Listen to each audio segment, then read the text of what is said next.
Hey everyone! Welcome to day 2 of my 12 Days of Interactive December Dailies video series. In this video, I'm going to be sharing how I created this interactive December in Numbers page. And while I don't usually make a whole bunch of foundation pages in preparation for my December daily albums, I do make an exception for my December in Numbers page because I think it's important before December starts to kind of keep in mind what types of things you're going to be keeping track of during the month of December. So the idea of a December in Numbers page is to keep track of certain things during the month that you might want to remember in future years. So I usually like to keep track of things that will change throughout the years for years to come. For example, like how many ornaments I might have on the tree, etc. I'm starting out with one of the 10 by 8 pattern papers from the add-on paper pack, and I had punched holes down the right edge of that piece of pattern paper because I do want this to be a left-sided page in my 6 by 8 album. And next I'm going to score at the 7-inch mark so that I have a 7-inch page on the left side of my album, and then there's a little 4-inch fold out that I can use to store some journaling about my December in Numbers. So because the main December in Numbers page is all about numbers and the prompts that are associated, sometimes I do want to add some additional journaling about those numbers that I might not be able to capture in the rest of my album. And then that way I have some extra space just in case some of those numbers need additional explaining.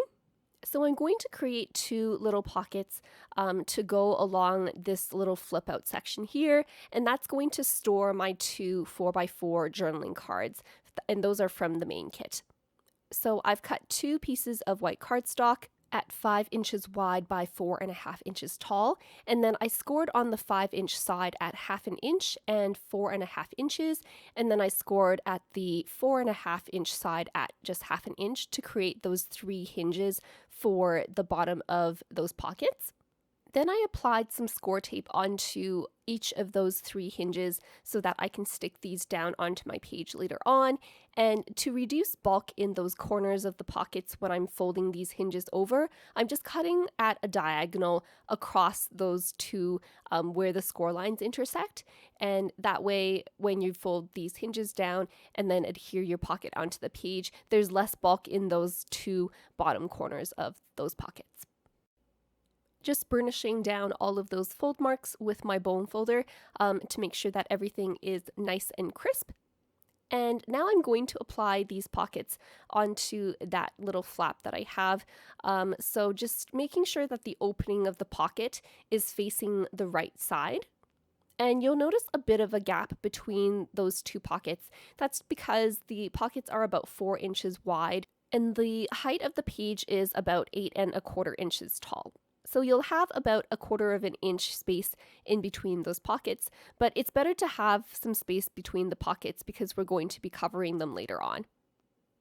Next, I'm just removing the tape backing from these hinges and then just making sure that I'm lining up the very top of my base page with that top side of the pocket and making sure that the bottom of the pocket is lining up with that left side of the fold out page.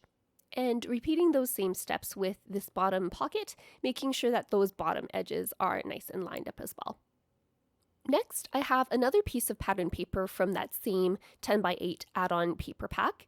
I specifically chose this one because I thought that the black would be a nice contrast with the whites and the kind of neutral colors in my base page, as well as the red and the green in the little pocket cards that I'm going to be using inside these pockets.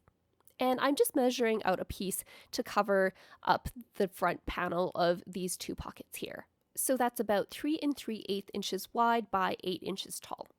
So because the pockets are exactly 4 inches wide, you can't fit 4-inch wide cards in there because they do need a bit of wiggle room to be able to slide in. So I did cut off about 1/8 inch off either side of those 2 pocket cards, and you can see that they just fit perfectly in there. And now I'm taking my We Are Memory Keepers corner chomper to just round the corners of these two cards, just because those pockets are very square and the rest of my page is very square as well. And I wanted some rounded edges to kind of go along with that wreath that I'm going to be using. So this plastic wreath shape actually came from, I think, the December Daily main kit from last year, and I'm going to use this to hold my title, which is December in numbers, and because I probably don't have enough room in this wreath to fit the whole word December in there, I did shorten December to just DEC. And here I'm using the gold Puffy alphabet stickers from the Storyteller Basics collection. I do wish that I had used a bit of a bolder font because even though I like this gold foil, I do think that it is just a bit too delicate to really stand out amongst all of those dark green branches in that wreath. One thing that you might notice as well is that I don't have enough E's to spell out December in numbers for my title. So one of the tricks that I like to do is to use those letter F's because I have a lot of letter F's and not enough letter E's. And then I just take one of those other letters like X that I'm not really using as much. And I just like to cut off a little piece to stick on the bottoms of those letter F's to form my letter E's. Now to adhere this onto my pattern paper, I am just going to use tape runner and just kind of put the adhesive along where this wreath area is. And the plastic is, it is slightly translucent, but it's thick enough that you don't really see that adhesive, especially if you just keep it within the parts that are covered by this wreath. And that's going to be adhered onto the black pattern paper kind of around that middle mark. You'll also notice that I did shift my letters around a bit more after I had paused that video, just so that the word DEC kind of stands out a bit more from the background with the wreath. And I did also add 2 gold star puffy stickers. Those are from Felicity Jane's Ivy collection from this year. Now I'm just using my tape runner to adhere that black cardstock into place across those 2 pockets. And now I'm just moving on to decorating the inside of this page. So there are 13 large-ish hearts that I can use to document my numbers. And I'm just using my silver metallic marker from Ali Edwards to hand write in all of my prompts that I'm going to be documenting this year, kind of alternating between writing them along the left side of the heart and the right side of the heart. Now, my handwriting is definitely not as nice as Ali's is, and so I don't know how I feel about having my handwriting on this page. I did debate about just printing out my prompts on some clear sticker paper and then sticking them down into place, but I thought that might be a bit fiddly given all of these hearts are different sizes and different shapes, so I just chose to handwrite mine in instead, and we'll see how I feel about this at the end of the year.